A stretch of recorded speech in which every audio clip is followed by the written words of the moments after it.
जळगाव जिल्ह्यातील वाढते अपघात रोखण्यासाठी जनजागृतीबरोबर उपाययोजना करणे गरजेचे असून त्यासाठी जिल्हा प्रशासनाकडून बायपास रस्ता तात्काळ व्हावा म्हणून सर्वतोपरी सहकार्य करण्यात येत आहे।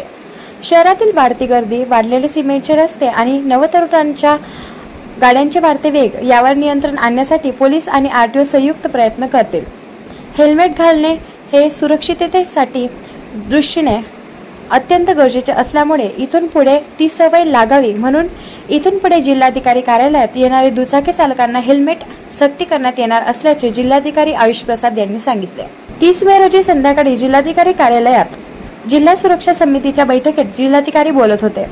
यावेळी अपर जिल्हाधिकारी अंकुश पिनाटे, प्रादेशिक परिवहन अधिकारी श्याम लोही, राज्य परिवहन मंडळाचे वाहतूक अधिकारी दिलीप बंजारा, राष्ट्रीय महामार्गाचे अभियंता सुनील गजरे, बांधकाम विभागाचे अभियंता आर.व्ही.